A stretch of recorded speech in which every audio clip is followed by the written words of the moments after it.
The RSL Show Hot Takes, brought to you by KSL Sports and listeners of the RSL Show.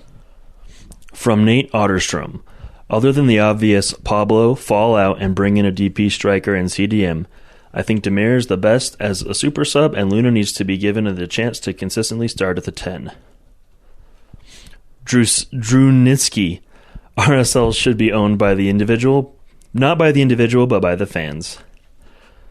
James C. Bowes. Why have we not learned the one-touch shot? This is something that most young soccer players want and love to do. Why is RSL so selfless when they get inside the 18?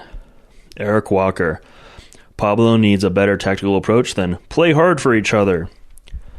John, crazy last name. Not sure they're exactly hot, but Pablo out. Bench Dami for Luna and play Luna at the 10. And Julio should be a super sub, not a starter.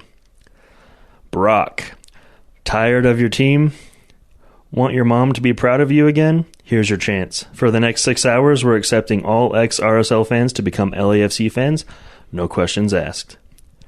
Kyle Coppins. Elliot Fall doesn't know how to build an MLS-level roster. Also, Pablo is not a vibe. Cole Bowen. Unless we can pull off 5+ wins in a row, RSL should look at this year being a developmental year, focus on playing our young guys, and create a core that can become great. I love guys like Demir and Miram, but we aren't going to win or grow this year with this team. Andrew Lord. Hope the owners see how close RSL is to big trouble. Academy turns out guys who never play for RSL. Monarchs struggle as a bridge team. Roster is poor in a few vital areas, with a coach who doesn't adjust because execution. Player body language gets worse by the week. Matthew Daniels. Pablo is an excellent man manager and can organize stellar defensive teams, but once he starts to develop offense, teams have figured out his core patterns of play and shut the team down before they can get into rhythm. Also, compare Ted Lasso and issues good vibes can cause. Zerk. Honestly, a lot needs to change. I'm tired of the old mental this and mental that from Pablo. We need a DP player or some change that will improve RSL. FYI, this is my first time and maybe my last time as a season ticket holder if nothing changes. Zach Bosca. A coat of paint, upgraded lighting, and a few bucks spent on med players isn't going to wipe out the taste of mediocrity that began under DLH and continues to exist today. That starts squarely with Pablo and Elliot. I get things take time, but longtime fans are getting impatient. Danny B. What is wrong with this club? I really like that one. Tinker Gravel. Change, healthy change needs to happen. Is it Pablo? Is it the FO? Is it player acquisition? Is it roster building strategy? We've gotten a little too comfortable with where we're at. Tyler Overson. Brody should sit on the bench for the next few games. When Marcelo is back, we play him and J-Glad together with Vera and Anelli. After the St. Louis game, I want to see as little of Brody as possible. Spurs Bay. I don't think it's a hot take anymore, but Pablo needs to go ASAP. Y'all can check my receipts. I've been saying this since the rumors came out about him becoming the new coach. His substitute sucks, his tactics sucks, he sucks. He should be fired and never work in soccer again. Coogies by 90. Pablo and Elliot need to be out immediately. Keenan McEwen. Brian Vera is my hot take. Also might be a good soccer player too. Last but not least for the Twitters, Kelsey Price.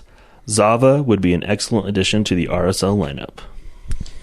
Okay, we're going to go ahead and continue over to our Instagram for hot takes brought to you by Real Salt Lake fans.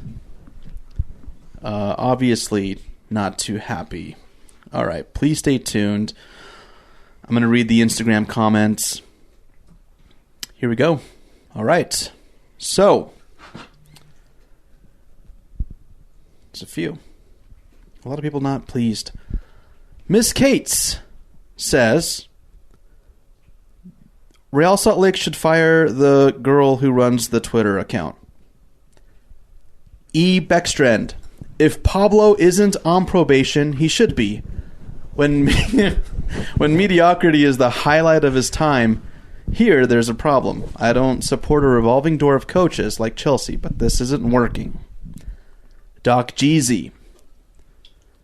This team has lived in mediocrity for years now. This team isn't a team. It's 11 guys out on the field running around. This organization would be nothing were it not for the fans. Perhaps I'm just bitter, but I feel the organization is in a bad spot right now. Colin Manning. We really need more creativity somewhere in our group. Everything looks so static most of the time, and we can't even complete easy static passes a lot of the time. We settle into the match too much and almost fall asleep. Or, that is at least what happened against St. Louis. Really need that creativity in the midfield and up top. Coach Josh Redleg Wrestling. Moneyball isn't working. Travis Brady. If we lose this week, excuse me. Yes, if we lose this week, riot till Pablo is fired. Don't get me wrong, but he has been mid the last season and a half. We've got good players in the dressing room. Yes, some are new, haven't adjusted all the way. The club should invest into a coach that has proven to do something and not low-market coach that will be mid at most. Wow, that's a lot of mids. This whole mid thing, man. Okay. Pendejadas says, admin team needs to be checked. Tweeted, Q in the mean tweets after a 4-0 loss and a 3-game losing streak. Just shows how little the club cares right now. Carson Wilcox. Desperately need a true striker. Julio and Rubin just won't get the job done. Mark Hymas. All this talk of the locker room, quote-unquote, united, seems like BS. Losing will break up that chemistry quick. Afterhand Sam. I'm worried that Anelli and Vera might get the Haziel treatment after a bad loss and we'll never see them on the first team again. Pinaj Tokyo RM. Play all the youth. Ban players older than 28 from starting. If we tank, at least the youth get a lot of experience. We're going to make it to the posts. And then we'll get started, guys. Thanks for hanging out with us here at the Real Salt Lake Show. How do we get to the poll questions? Dude, I don't know how to use Instagram anymore. We need the youths. The youths? The youths. Do it. How do you pull these up? Oh, here we go. Figure this out. Okay. I got it. All right. We asked for responses as well. Wow, we got a lot. Okay. Nino Iba 97. We need to hire a coach outside of the Real Salt Lake organization. Jesse Roberts says, we need to sign Zava right away. That's another Ted Lasso joke. Yep. Okay. Backdoor Cops. We need a new formation. Ike Gogna. I take back what I said about high key. Wait. Dude, this mid and high key stuff just breaks my brain, bro. I'm like too old for this. Ike Gonya says, I take back what I said about high key having a good feeling about the season. Dude. I'm so glad we're like reaching the younger kids, but damn, that's really petty, and I started looking at Spurs Bay's old tweets. Yeah. Proud of our coach. Yeah. Mike Pecky. Talking to your mic, you have a mic in your hand. I'm not going to say. All right. Keep interrupting. Thanks, junior producer. All right. Mo Sweatshirt. We're not recording a show or anything. Thanks. All right. Mo Sweatshirt says, love or hate Cordova, losing our striker to another team and failing to sign another 9 is objective failure. Ian Lenars. RSL was overachieving for the last few years. Chang is overperforms his salary? That's a makes sense. Typo? No. Chang is overperforms his salary? Yeah, he's a low salary player. Okay. Thankfully. All right. C. Nagaldino. The days of RSL sitting near the top of the table are over. Tam Gam, thank you, ma'am. And Kyle McKee. Pablo out and fall out. And Mr. Oreo Man, we promised we were going to read all of them. He wrote Demir's shit this season. Okay. Disagree. All right. Hey guys, everybody, welcome to the Real Salt Lake Show, the RSL Show on KSL Sports. My name's Andy Munoz. We've got Joshua Clark. What's up, everybody? Alex Napolis and baby junior producer Isaac Munoz. What's up? A.K.A. Boss Baby. I feel...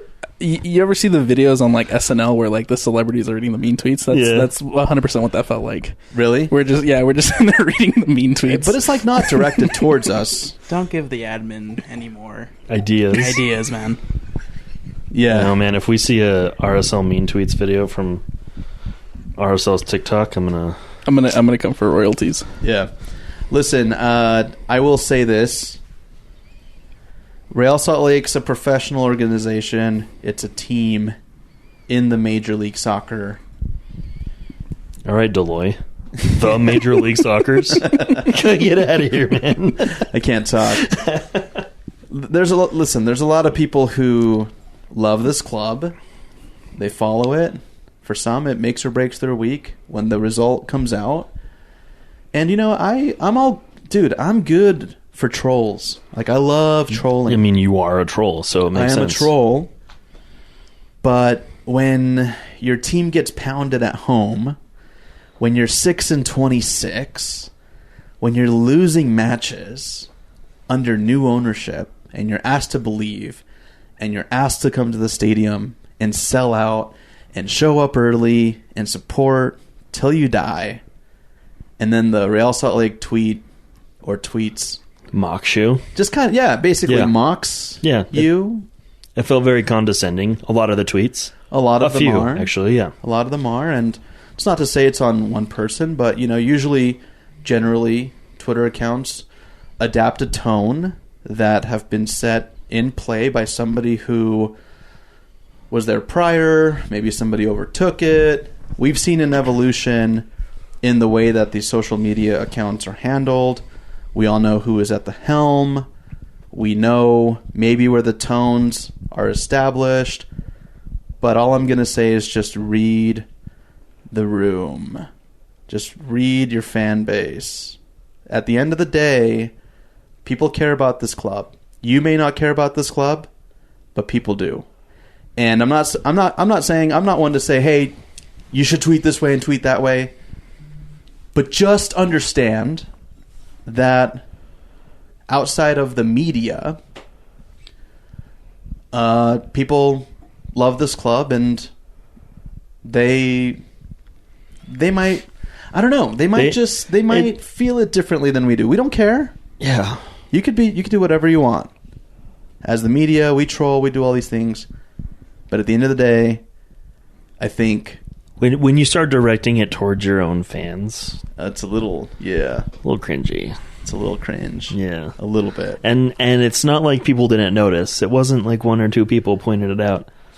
The vast majority of the comments were, are you serious? You know what I mean? Yeah.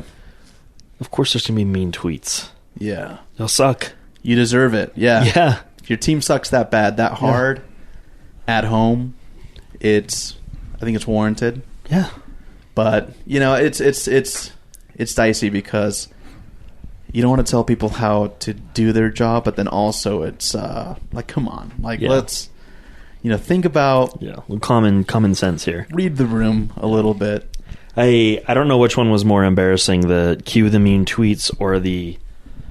Vibes? The vibes with Pablo or whatever. Yeah. Show the second half. Yeah. You know what I mean? Let's see all the vibes. Yeah. You know what I mean? Yeah. And for me, like, it's this weird, like, because I'm cynical, but it's almost like, oh, these fans are dumb. Let's tweet positive stuff. They'll forget. That's what it feels like to me. Yeah. Yeah. But it's also kind of hard to forget when it's a culmination of... It wasn't just one game. No. It's been happening since June 4th of last year, where we just have entered this streak of not being able to get a result, not Mediocrity. being able to... And it's not just the St. Louis game. It goes back to that. Like Andy said, it's 6-26. It's not good enough. Right, but I think with St. Louis, you're home. It's an expansion team. You should win this game, and you get destroyed, blown out. Yeah. And I know, oh goodness, I know the roster, Josh, the roster wasn't full strength. I don't care. Our full strength roster, the outcome would have been no different. Ojeda wouldn't have closed the gaps in the midfield. You know what I mean? Mm-hmm. Rubin would not have scored. None of it would have helped in that game. Well, and I think the best way to kind of break down what happened on Saturday is to kind of divvy it up by halves. Okay, let's start. Because the first half, in my opinion, was probably the best they've played this year. Yeah, decent game. Absolutely. Decent game, but guess what happened? Halftime came. St. Louis's coach, I forget his name, forgive me, goes in the locker room, makes adjustments. RSL goes in the locker room. I'm sure Pablo said some rah-rah nonsense. No adjustments were made, and we lose 4-0. It's really interesting, too, because you go and you have this first half. We go into the halftime, and I remember we're up there in the press box. We're talking to all these other media guys. We're talking to a bunch of people in the box, and we're like, hey, we're feeling really good about this.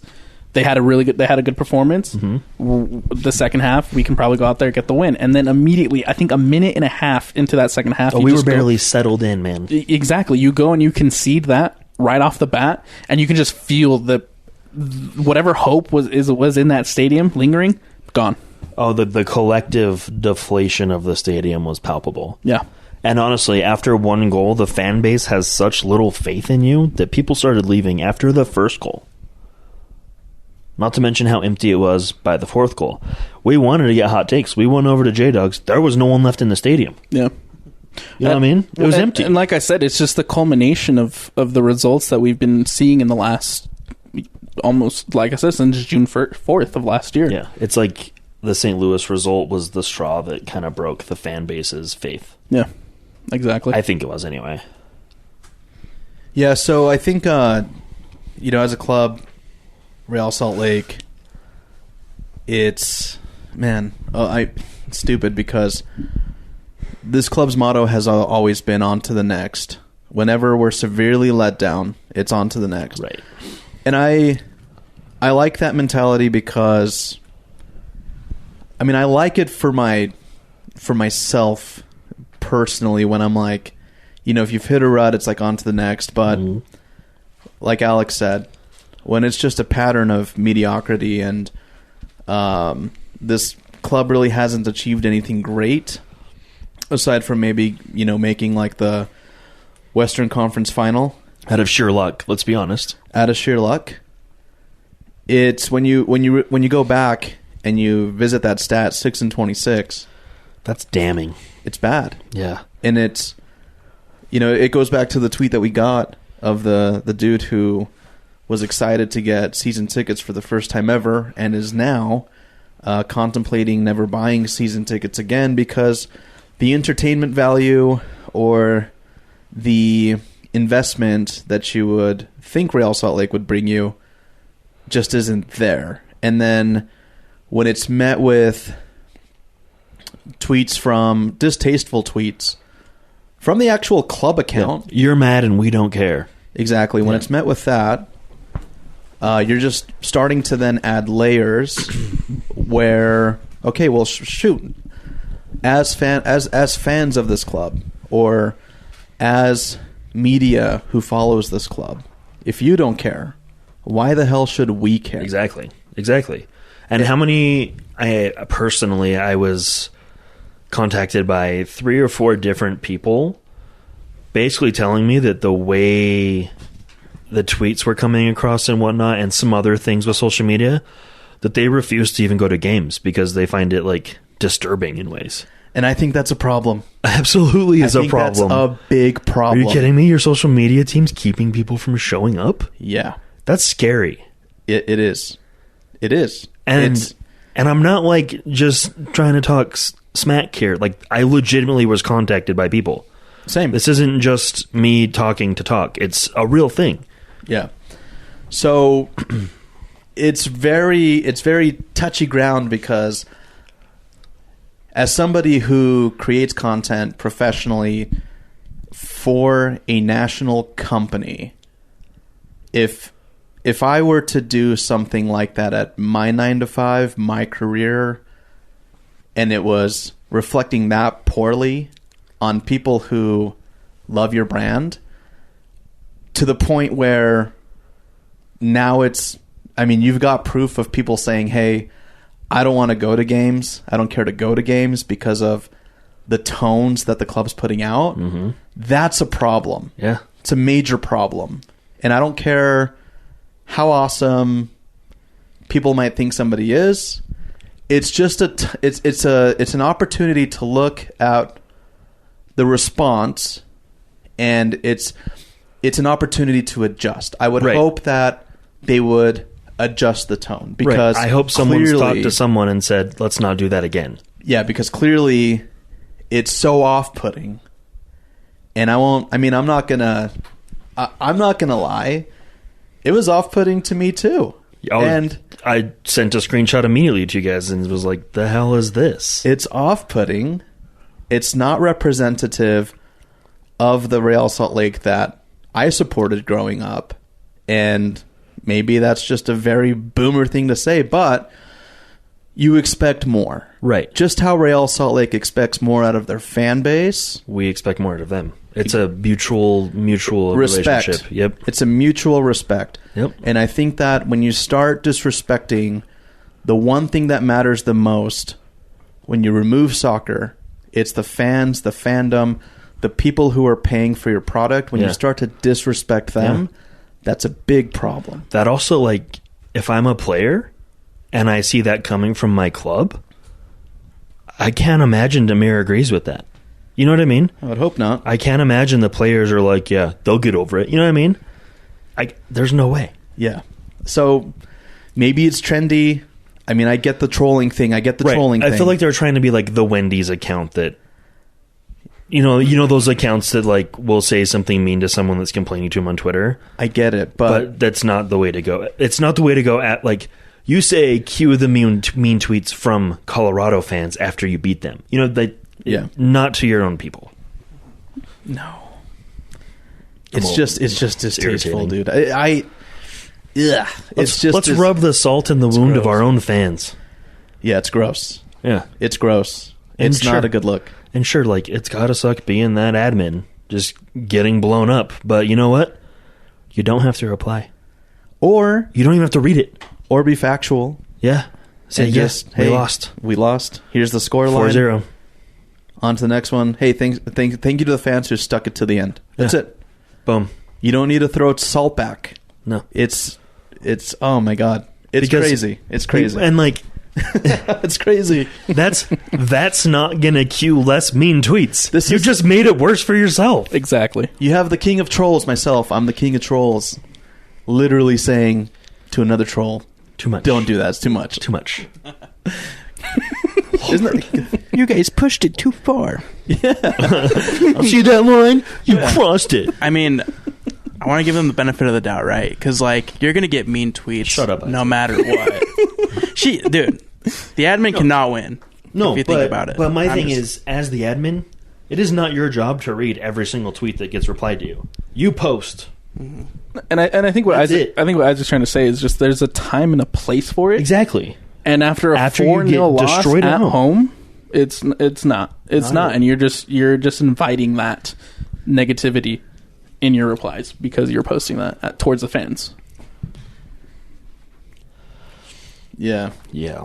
So, you know what's crazy? What's interesting is from the club or people at the club, like we've heard before back in the day, that Kyle Beckerman was very expressive about how the social media accounts were ran, what was shared, what was tweeted, and he would get on the case of people who ran those accounts because he didn't want the club to be represented in a way that would basically like tarnish the legacy of Real Salt Lake. Right, absolutely. Let's go back.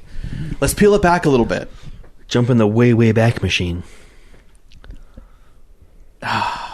It's crazy, man. The fact that this team is struggling and the fact that we're talking about social media is so stupid. It's annoying, dude. It's so stupid. You know what? Let's just move past this. I'll leave this one thing. done. I currently feel like Deloitte's still in charge. That's a statement. That's all it is. No one cares. I like that. You don't care enough to respect your fan base. Right. And you're just like, whatever. It's our I'm job. I'm going to tweet this. I Yeah. don't care. Yeah, I'm me. I'm gonna do what I want to do because it's my job and I don't care. Yeah. Yeah. It's also kind of foolish to think that maybe it's just like one admin, one person. Like, this is not what this is about. It's a team. It's an administrative team. It's like when I say admin, it's a collective because numerous people are logged into that account. And I think that, I mean, they need to like clean that up, because you don't see other clubs talking that way to their fan base. No, and if they did, they would get the same reaction. Or worse. Yeah. Or worse, dude. Like, there's, people will say that in the past it's gone two ways for us. People say that we're like in bed with the club, or some people will say, "Oh, I love you guys because you guys are just like so unhinged and you guys say whatever you guys want." Mm-hmm. I just, there's other media outlets like podcasts, for Austin FC, SKC, that are just like way more unhinged than we are. Mm-hmm. And I just couldn't imagine the things that they would say. I mean, we're putting this lightly. All I'm saying is, like, really take a hard look at who you think you're talking to. Listen, the media, we're different than the fan base. I mean, at times that can mix. And I get that people at the club may not like things that we say. But as a whole, when you're tweeting, you should really treat it like you're talking to the fan base. Right, you're talking to 6-year-old Johnny.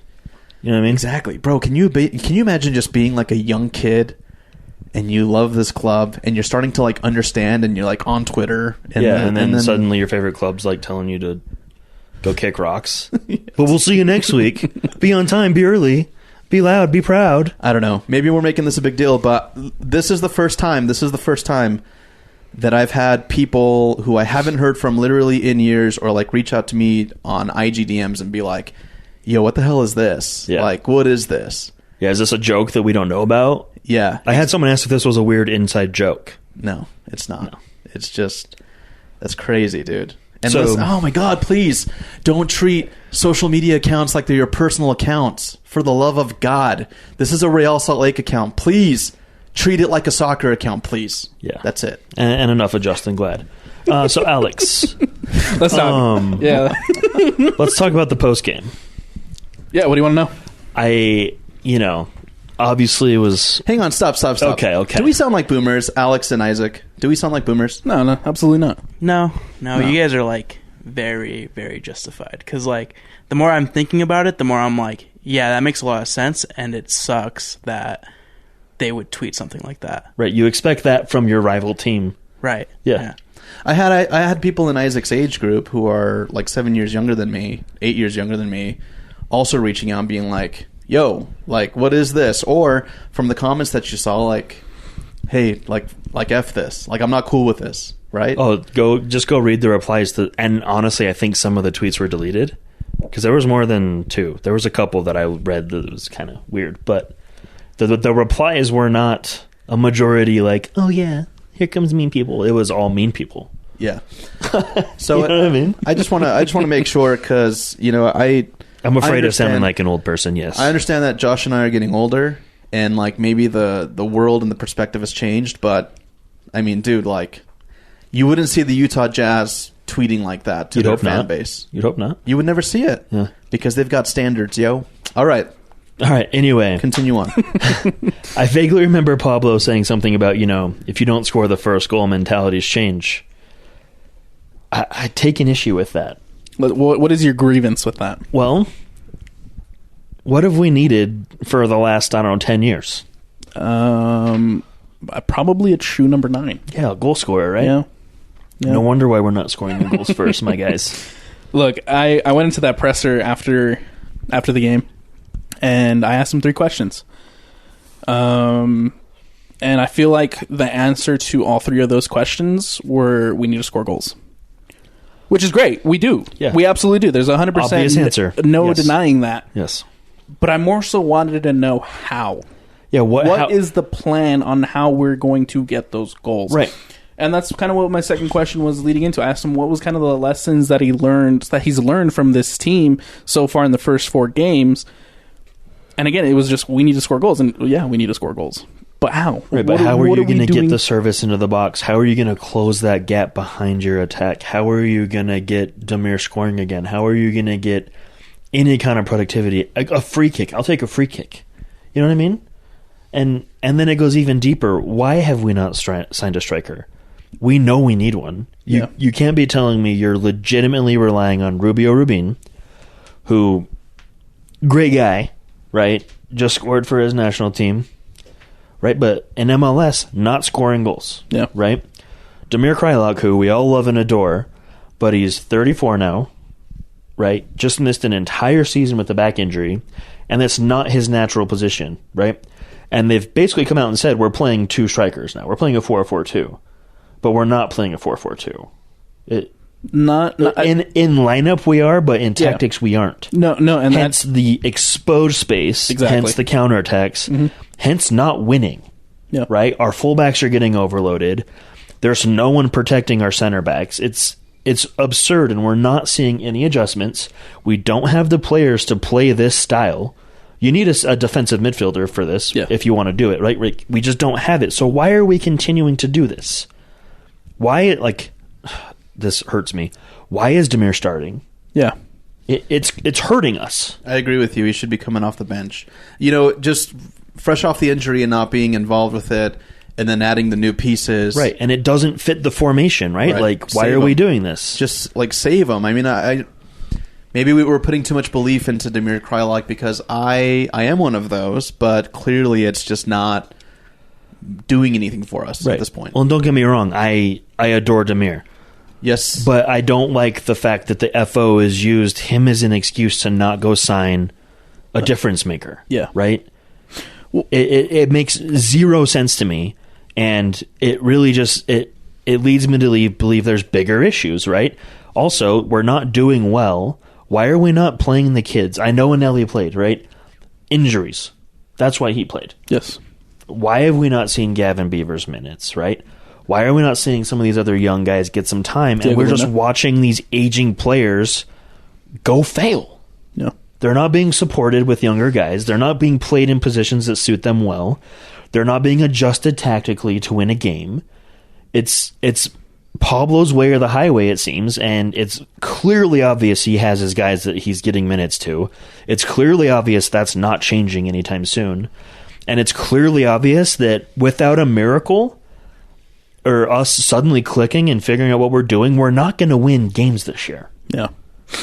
I think my biggest issue and the biggest reason why I'm upset after that performance is because we've sat here for 5 weeks in a row now, however long the season's been, and we've talked about the same issues. It's the midfield that's not linking up. We have no attack, and we've seen no changes. And that's the biggest frustrating thing for me, is that we're not seeing any changes on what's happening on the field. Like you said, Pablo is so set in the tactic that we're not adjusting to teams. Other teams are adjusting to us. Yeah, Seattle beat us. Seattle did amazingly at it. Austin did a great job at it. But it's not hard to. We show our biggest vulnerabilities. Well, then that's the same thing. We're coming out and we're playing in the same way over and over again. It's so obvious, and we're not seeing those changes. I think you're right. Well, we need to see possibly Damir not in the starting 11, and maybe play him up top. But I think maybe play him in the midfield where he belongs, or in the midfield. But he's not the 10 that we need right now. We need more creativity in the attack. We need more creativity in the midfield, and we're just not seeing it right now. We're not seeing much of anything. Let's be honest. And what the other frustrating part is Pablo has his guys, Freddie had his guys, Petke had his guys. Where is the front office and the president of soccer and the GM saying, hey, you know what? I know you like these guys, but we have these kids that are pretty damn good. Maybe we should play them. Or that's not working. Let's play someone else. You know what I mean? Like, where's the self-awareness of all these issues? But when you think like that, do you think that the front office has anybody that would have the backbone to go and tell Pablo that? The GM needs to have. As a GM, that is your job. So do you think that Elliot Fall is that person? No, clearly not. Clearly not. And neither was Craig Weibel. Garth was. These guys aren't. And it's showing. I mean, I'm just so over it, man. I'm so over it. That's damn. And over it from Josh. Game week 5, and I don't even want to watch the games right now. It's painful. It is painful. There is nothing going on with RSL that gives me hope right now. Are we going to see Luna play and develop? No. Why would we do that? Why would we play him? Are we going to see Gavers play and develop? No. But let's tweet about all these homegrowns we're signing and all these homegrowns we have. Yeah, none of them are going to see the field. You know what I mean? Maybe we can sell the guy one day. No, he's not going to play, so we're not going to sell him. Right? How's Dallas and Philadelphia selling all these guys for all these millions of dollars? I don't know. Maybe because our kids are playing. That's what we want to be. That is 100% what we want to be, but we aren't. We can. Yeah. We have plenty of... Taylor Booth just played for the national team. Yeah. I know this was a long time ago that he was here, but we have that quality coming through. Yeah. You know what I mean? Like the homegrowns we've brought up in the past, Brody, Glad, Herrera, Lennon, Ochoa for a time, like they've all gone and done things. They've turned out. They obviously haven't gone and moved to Europe and made millions, but they've done things. Keep trying. Keep playing the kids. Instead, we loan them out to a USL 7 team, and they don't even get in the 18, or we play them on the Monarchs and say, maybe one day they'll be ready. They never start for the first team, unless someone gets hurt and they're forced to. And then the second they make a mistake, back out on them. So do you think Real Salt Lake...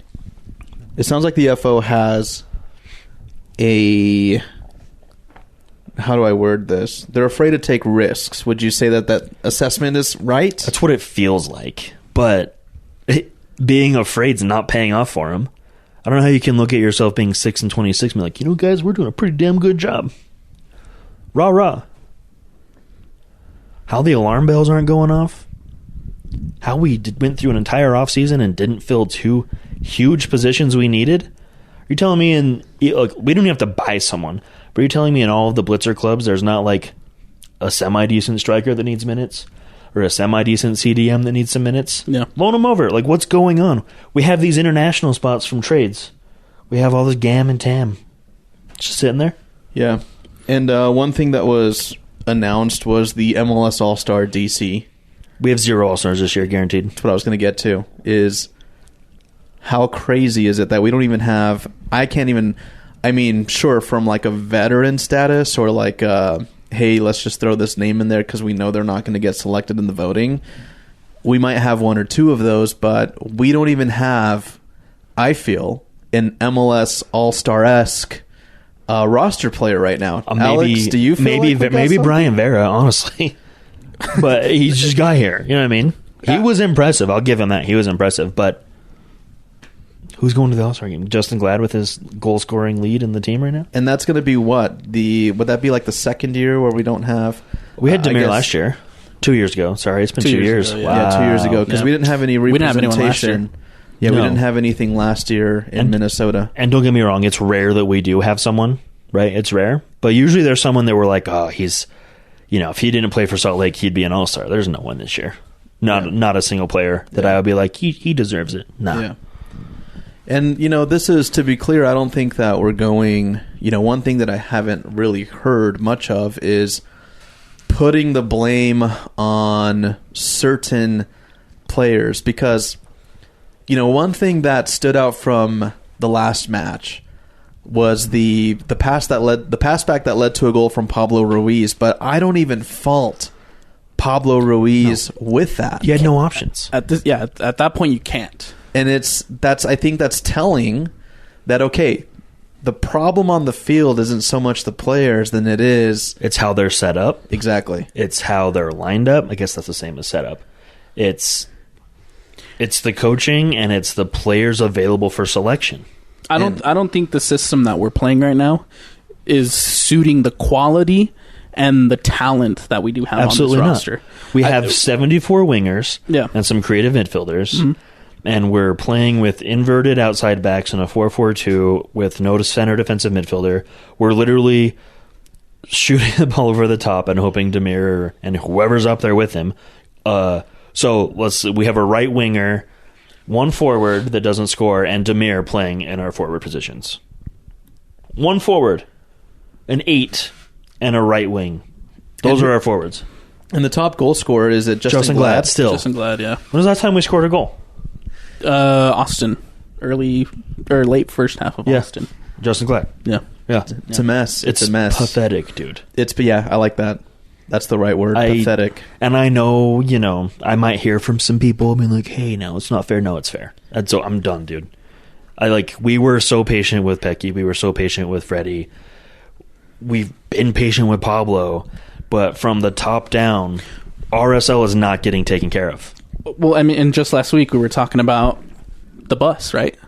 Last week we were making the bus analogies, and there's a caravan right now. All, yeah, but we came out and we played the same way. We saw the same mistakes. We saw the same issues, same adjustments, which were basically none. Yeah. And so that's I'm with you. It's frustrating. It's so frustrating. It is very hard. It is very hard to be a fan of Real Salt Lake right now. It really is difficult. When you see not only like the play that's coming from other teams, the moves, the big names, just the atmosphere, it's really hard. And I have literally thought in my head, I'm like, if I wasn't, committed to being a fan of this club, like there would be so much more entertaining soccer to be had and a way better fan experience to be had if I just supported someone literally almost any other club out there. Yeah, outside of our rivals now. Yeah. Well, and we talked about it too in one of our early preseason shows, is that it literally everybody around us got better. And it's showing. Oh yeah. You know what else is concerning? You see all these other teams getting their fresh new shiny star. And then you see our star on the field that just came home last year for big money, looking so disinterested. He looks like he wants out. Already, it's been half a season, and Sava looks done. You telling me if Sava can't come back and be stoked, we're going to get any other good players who want to come here? Well, in the first couple games, I thought it was just purely because we couldn't get him the ball. That's probably part of his problem. But he's probably realizing we're not set up to get him the ball. Yeah. We're not set up to succeed, and he came back to flounder. He came back to... He came back because he didn't have any options. Well, and that's what it sounded like. He told us he came back because he felt like Major League Soccer was a good gateway to get some looks from the European markets. It's not going to happen on this team, but it's not going to happen when we're playing this way. I feel like I can't even fault Sava for having such a bad start to this season, because I just don't feel like we are set up in a way to support him to get the best out of Savarino. We're not set up to play to the strengths of any one of our players. Not one of them. And that's why he's been invisible in the first 4 games. Or our opponents. We just don't have it. Caleb, from our kind of sort of rival, but not really, but we kind of represent the same company. It's weird. He talked to Justin Glad, and he had a really good question. Or it could have been Tom Hackett, one of the two. They were kind of blending in each other's interviews. But the question is, how are we allowing to not only score any goals, but then also allow 4 goals in? And it's a problem because our defense is struggling. Right. And our offense is struggling. Our offense is more than struggling. Yes. And the thing is I think we said this on the other show. It's either or usually. And you can usually forgive one. But it's both, dude. Like we're the Titanic, but we got hit by 2 icebergs, right, in the rear and the front. It's not like we're holding teams to 0-0 results and just can't get a goal. And we're just getting our asses kicked. And the captain of the ship is like, well, if we just didn't hit any icebergs, guys, right, we'd make it. Yeah. If we would have steered a little harder, maybe invented radar sooner, we'd be okay. The problems I have is... or the issue I have. If Jack Dawson wasn't just right, you just got to be Rose letting the team down. Yeah, it's bad, man. But and that's honestly my biggest issue is these problems are so recurring and so obvious to everyone. And we've been so patient. We've been so nice about it. Josh, we've been so nice about it on the RSL show. Killing me to be so nice about it, but now I finally feel free to say what I've been feeling, right? And like because I said, the criticism is justified. It is now? You can't tell me it's not. You cannot defend this and put a positive spin on it. I'm sorry. Well, hang on, though. We got new murals. I don't care. We got a cool light show. None of that should involve the player budget. That was cool last year. Now, but this is the year where we expect better product on the field. But we were all told that none of that came out of player budgets. Well, and that just goes back to, why do we have an open DP slot? What? Why do we have all these open international roster spots?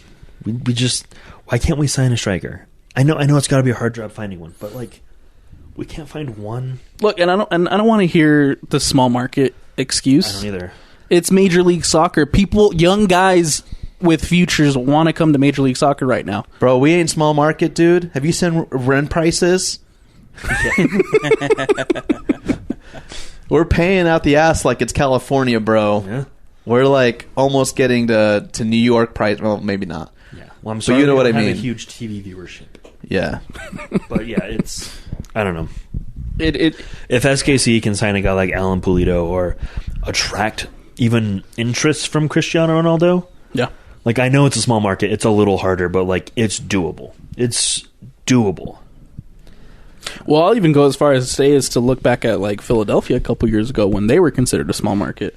Yeah. They were able to attract some pretty good players who not a lot of people knew about until they got to Philadelphia. They don't have to, I'm not saying we need to go sign, the biggest name in the Premier League, but like, someone that can score 10 goals. There are diamonds in the rough in like the second division in the championship. There's probably in England. Diamonds in the rough in our academy and the Monarchs right now that just haven't had a chance. There you go. Yeah. NYCFC bringing Richie Ledesma over from PSV on loan. We all know how some of us feel about that, but the biggest thing that, with the acquisition from the new ownership was the Blitzer Group. Mm-hmm. And we've seen how really it hasn't done much for us except brought people over who maybe were hyped but then didn't really contribute much. The only one that contributed was Cordova. Yeah. Am I missing anyone? I would say that's the only standout. Yeah. I can't remember that outside back that Kablan. He was here 3 months. Oh, yeah. I forgot all about him. Who else? I think he only played a game, right? Yeah, maybe one. Yeah. So here's the point with that. So we were also stoked on the Blitzer Group. It was big news. Hey, it's linked to all these clubs. Going to be able to bring on talent from loans. The relationships are easier. So why is it that this relationship exists, but we still have so many holes left in the roster? Or to your point, Josh, forwards. Yeah. There's got to be somebody out there that they can pull from. But what's the problem? No idea. What's the problem? No idea. I don't know if Elliot and Pablo aren't seeing eye to eyes on guys they're interested in. I don't know if Luke's really legitimately the only one looking and scouting. If so, that's terrifying.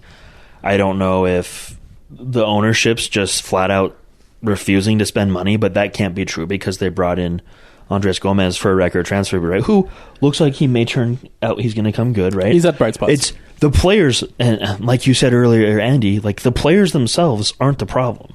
No. It's how they're being set up and asked to play.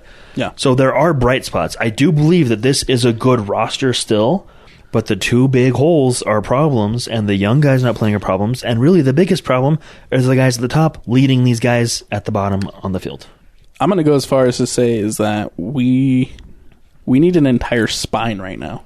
Yeah, I feel like that's not it. Glad, he's a good center back, but he's not the anchor per se. To me, he just hasn't seemed like the defender he was last year. No, no one seems like I don't see any leadership qualities out of Glad. None of our midfielders are quote unquote undroppable 11 guys that you would put in a spine. Yeah, and then obviously there is no one at the 9, at the attack to be that spine. It's not like when we had Raimondo, Olave, and Borchers, Beckerman, Javi Sabo. Like that was your spine. You could build off that and you were fine. We don't have one single guy to me that is spine worthy. Yeah, absolutely. I think we need to we need to find players to fill that void right up the middle.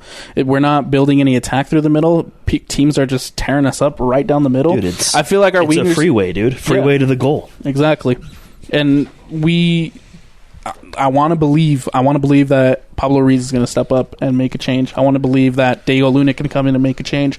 But at the same time, it's be given the chance. At the same time, they're not given, especially in Luna's case, I don't feel like he's really been given the chance to perform that or show that yet. And I brought up a stat to you over the press box on Saturday too. Is when in averaging 90 minutes right now, Diego Luna is our best attacking is our best creator in the attack. Let's just leave him on the bench, though. And he's only played 32 minutes this season. It's insane. 32 minutes. I hope for Luna's sake, and I don't like saying this, but I hope for Luna's sake his agent is seriously talking with the club saying, give me minutes or get me a loan or sell me.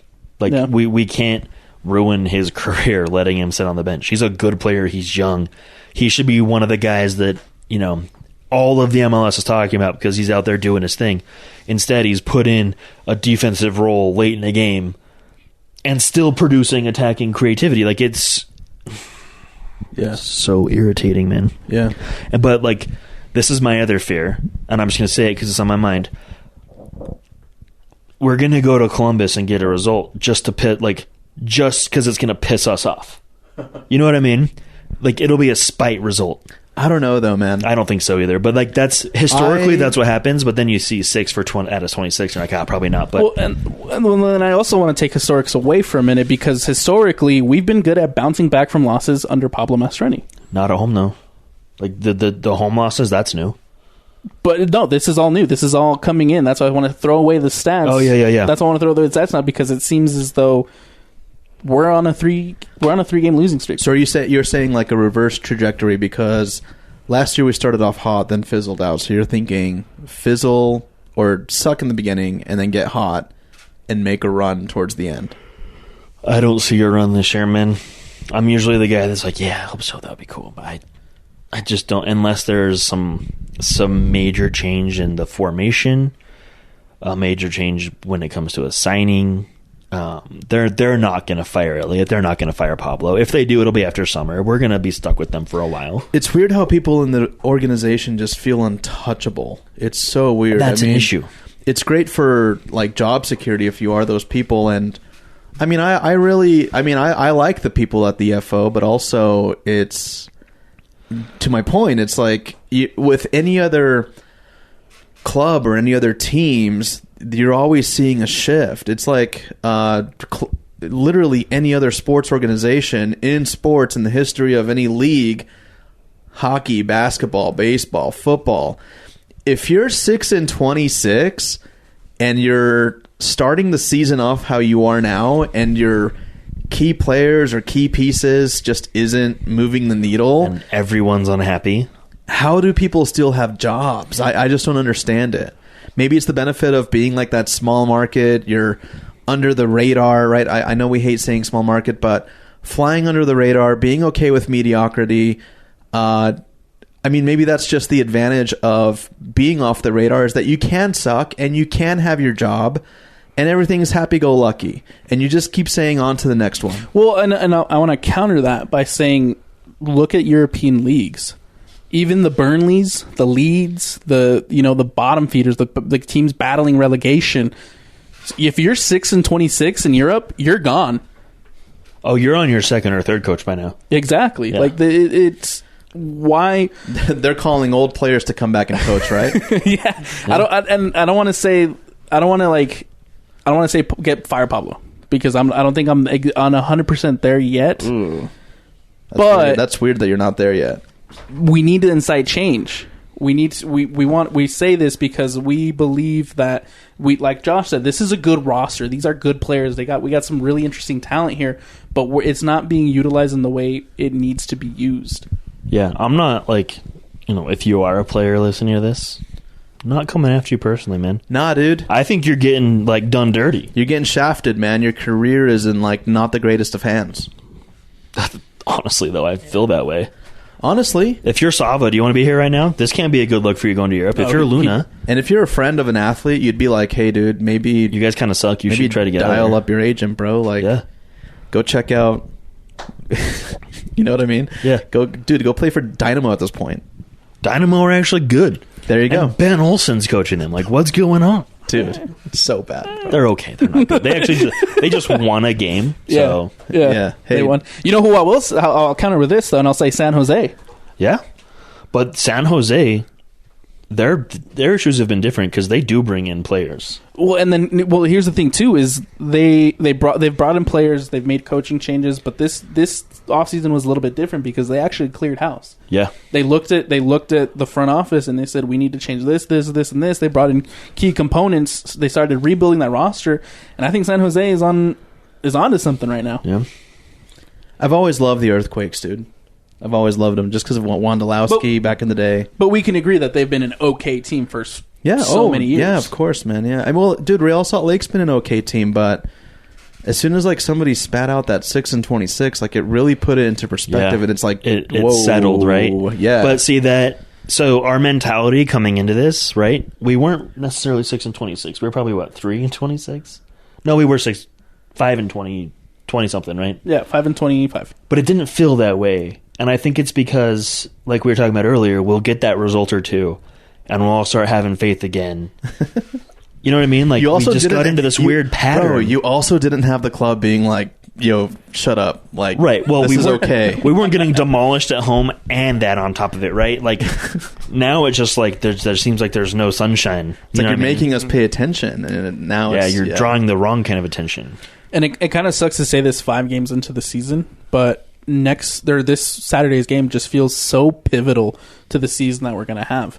If we go to Columbus and we see some changes in the starting 11 and we see some changes in the tactics, some changes in the formation, maybe I'll feel a little bit better, right? Yeah, but I want to see change, and we just haven't seen it. Exactly. And if we go to Columbus and we come out with the same formation, the same tactics, the same idea, the same style of play, it's going to be a long season, boys. Well, and if they come out against Columbus and don't do anything differently, yeah, right? That's literally them telling us our way or the highway. We don't care. Yeah.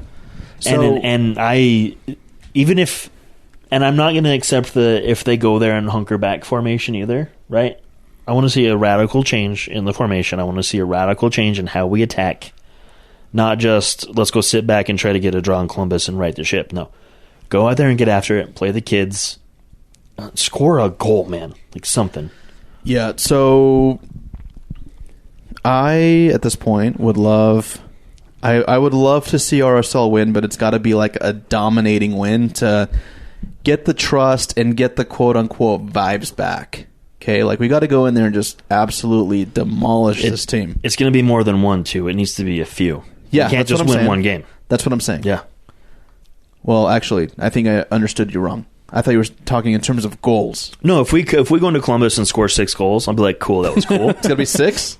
It's got to be a big number. Yeah. But I was thinking like 3-0. But the next game, I'm still going to be pessimistic and nervous. Yeah. Until we do that, not 6-0 every game, but until we win consistently, maybe out of a run of, 8 of 10 or something like that, I'm not going to feel good. Yeah, so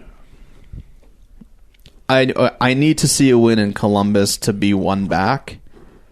And I need to see it be won by a few goals. If it's like a 1-0 skirt, 2-1, penalty kicks or something, I'm not going to feel good about it.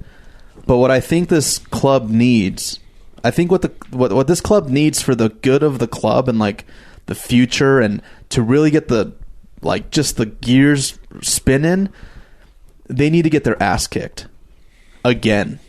And I hate to say that, but it's true. I've also heard and semi feel the same way from a lot of people that like they kind of hope nothing changes for a little bit to really drive home the fact that like this is not working. Let it tank. And then we go back to last year. We go back to barely sneaking into the playoffs and thinking we're good. We made it to the playoffs. So what was the number? Is it 9 teams in each conference that makes the playoffs? Like the line is so low. Yeah. Well, and that's the thing too. Now, if you can't make the playoffs when 9 teams, more than half the teams in the league, it's an automatic fire. Come on, it's got to be an automatic fire. Fire. Well, but even if you're like 7, 8, 9, it's not a win. Unless you're like one game apart, like 1 to 9 or whatever. You know what I mean? Like. It's not that impressive, dog. You finished under 500 and got in the playoffs. I don't care. Well, and then because you look, going back to San Jose, you look at a team like San Jose who just missed the playoffs by 2 points last year. This year they would have been in. That's still not, to me, that's still not good enough, No, like we have standards, man. Yeah, we have things we want to see, and like being, Yeah. I'm stopping. I think we all understand what we need to see, and I think a lot of the fans are feeling the same. And it's stupid because I had seen somebody on Twitter where they're like, I'm going to try to be positive. It's like somebody who's been negative for years.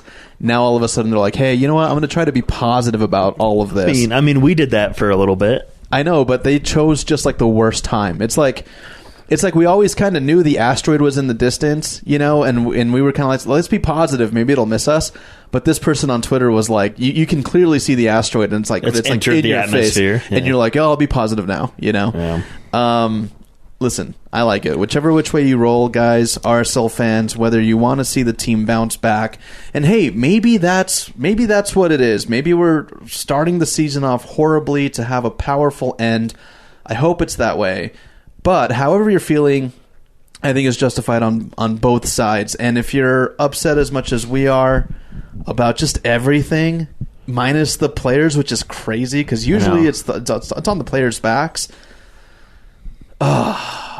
You're warranted to feel the frustration. You're warranted to be pissed. You're warranted to be in a position where you don't even know if you want to watch the games. You don't know if you want to come to the games. You would rather go actually do something productive with either family members or go on dates or go on hikes or whatever it is.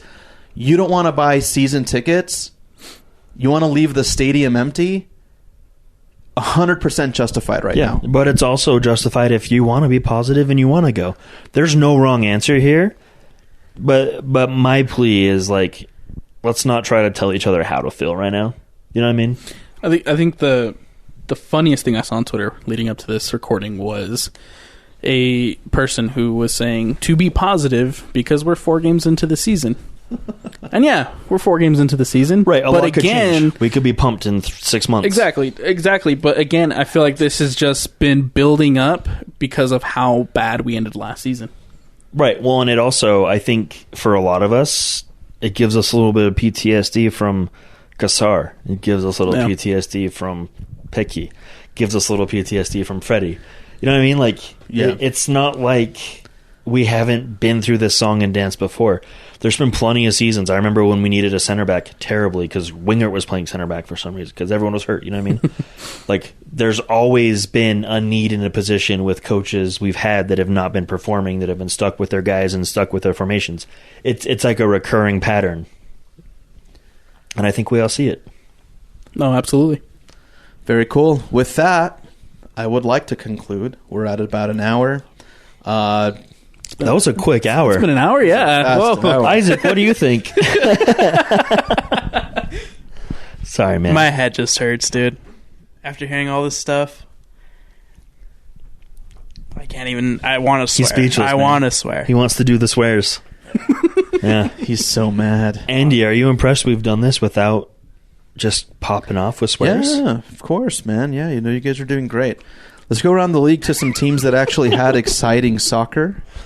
And you know what? I was going to ask, like, you know, if you had to support a different team, like, which one would it be? We've had this convo before. Dude, but there's, like, so many. There's some fun ones out there.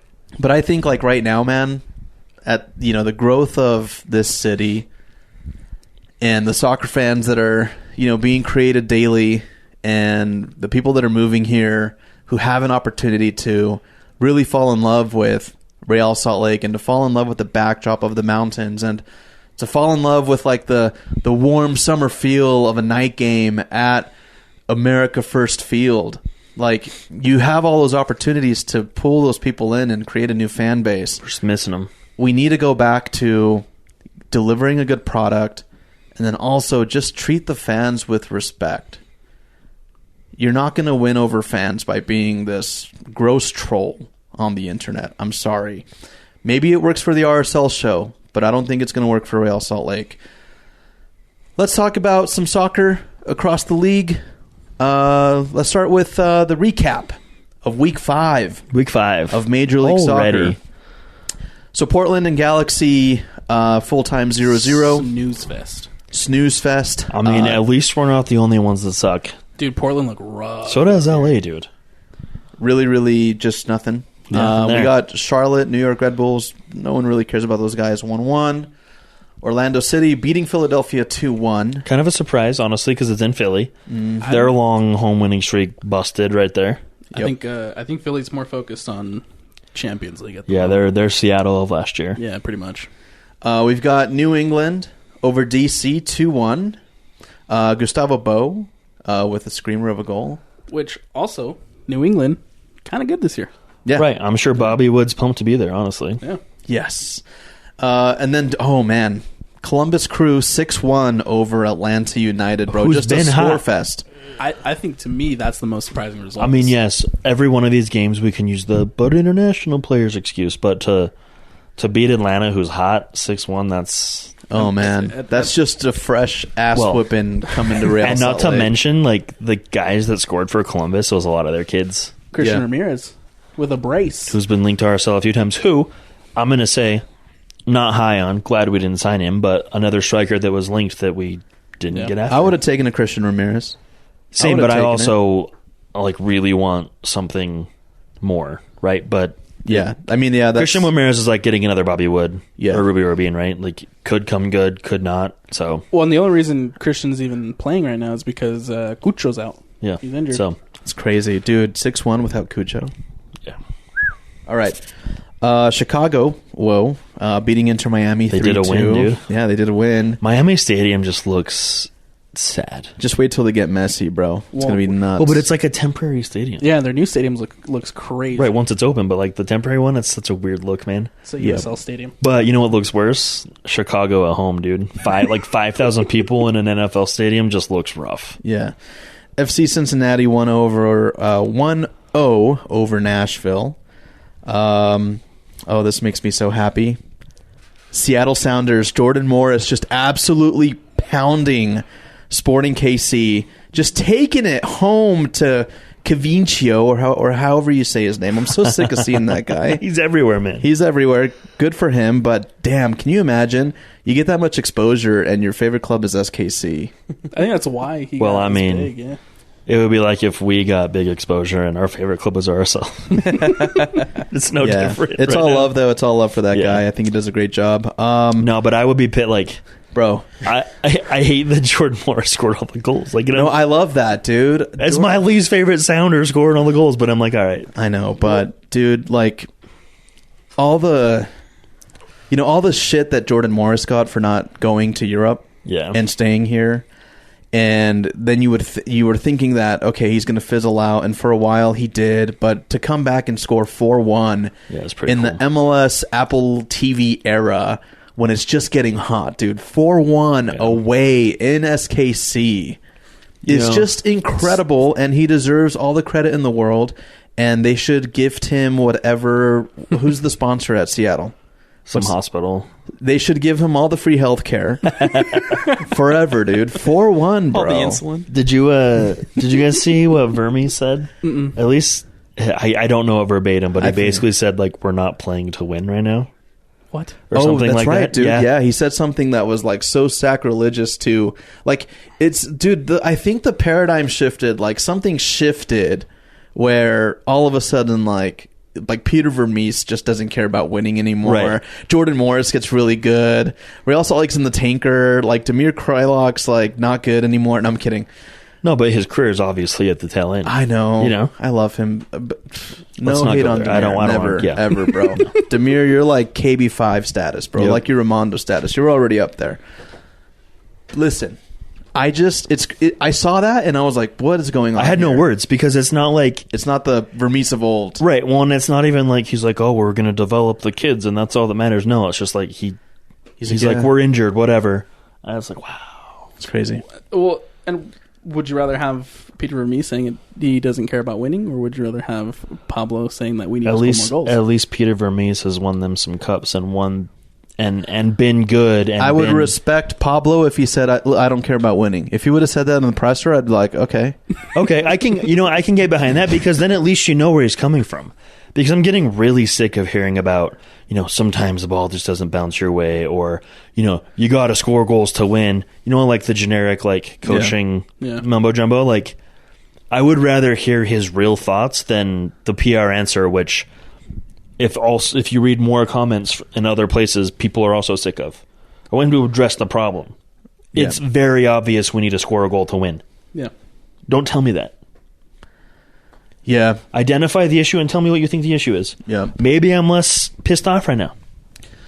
Back to Seattle 4-1. Dude, he just has incredible help around him. Yeah. Dude, that's, again, a stacked team. Stacked team. Yeah, Seattle's back to being Seattle. Yep. Simple as that. It is insane, bro. Man, Seattle.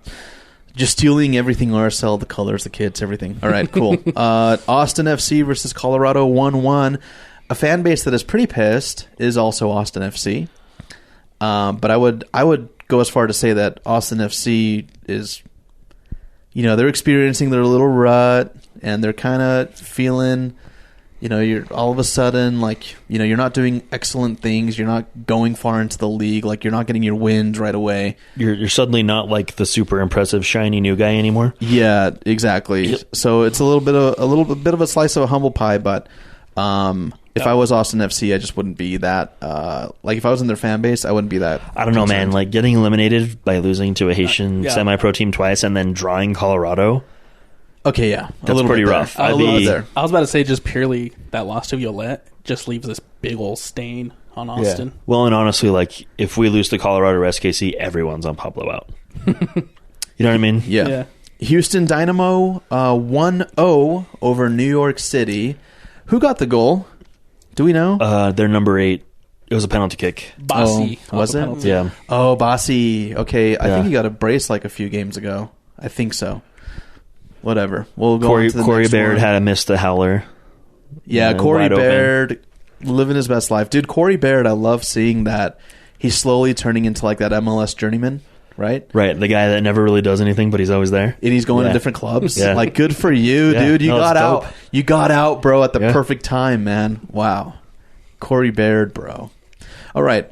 Minnesota, Vancouver 1-1. Snoozer. LAFC over FC Dallas 2-1. It was a Dude, decent game, yeah. LAFC, great win. Let's see if I could recount the goals. The first one kind of gets... I can't really picture it, but the 2-1 came from... after FC Dallas had scored, there was a scoring opportunity for Carlos Vela, who just knocked it off the crossbar on the PK. Didn't convert it. That was a little surprising. It was 1-1, and then close to the end of the game, there was a ball played. It was like a cross, goes into the corner. I can't recall the name of the player, but he literally has no angle. It looks like he just meant to whip it in, but the ball stays low and just literally goes in between the goalkeeper's legs and the defender's legs for the win. That's right. Dennis Boanga. Yes. 2-1. Just how LAFC just keeps producing and killing the game. Well, that's insane. what happens when you have a difference maker, a player that can make something out of nothing. Yeah. Well, Players that can make something out of nothing. Here's the thing, too, is I'm pretty high on FC Dallas this year. I think they got a solid roster. They do have a solid and roster. to give them credit, they were down a man for 70 minutes in that one, and they only lost 2-1. It's not bad. Yeah.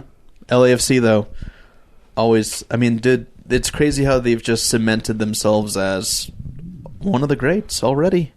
I mean, I hate to say it. But when you're a team out of LA built around the shiny lights, the superstars, the money, you have to be that good. Like, there's...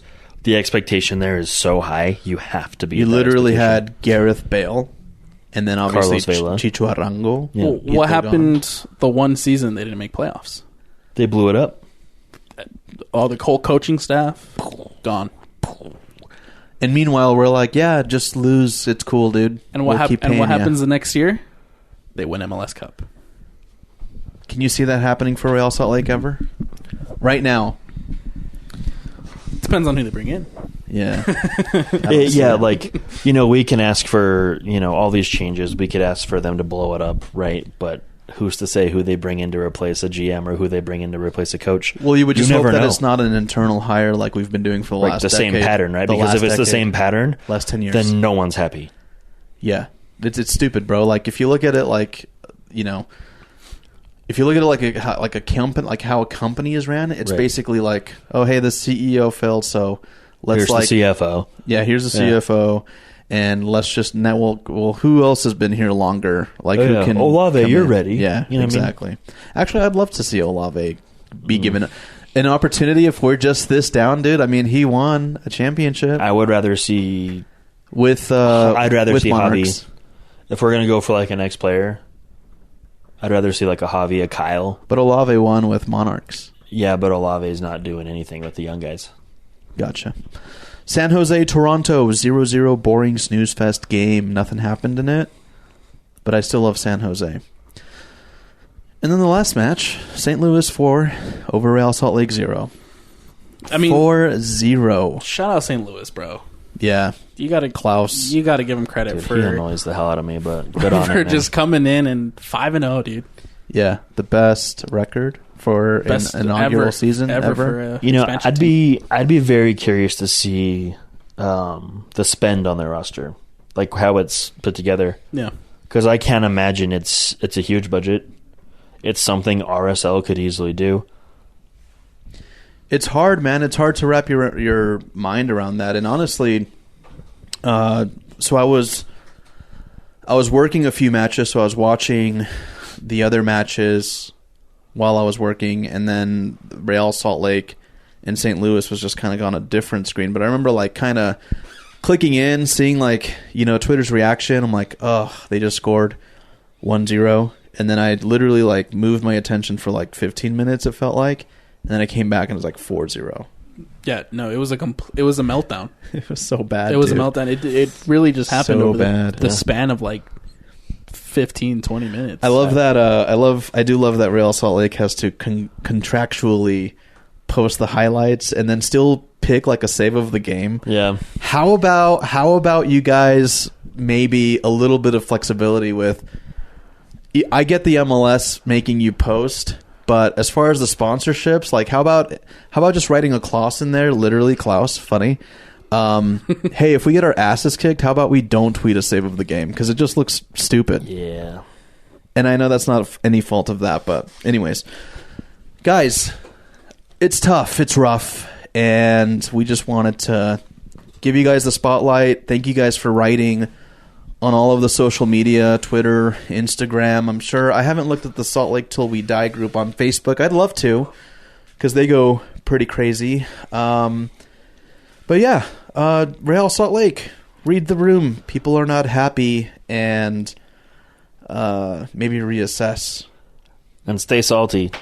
That's all I'm going to say. Stay salty until proven otherwise. Shout out Emeka Nelly. Yep.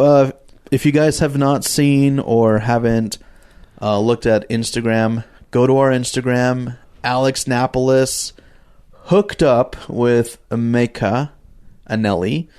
A new signing with Real Salt Lake has already had, one match under his belt, one match. Yep, St. Louis. And he was on the first team for a day before the game. Yeah. Yep, and it's just a great interview. It's just it just kind of talks about his development, his college play, the national title that he had won, and then his experience of going through the Super Draft and then landing here in Salt Lake City. Actually, Harriman, which he wasn't too stoked on. I mean, do you blame him, dude? They gotta like work something out. Like I know that.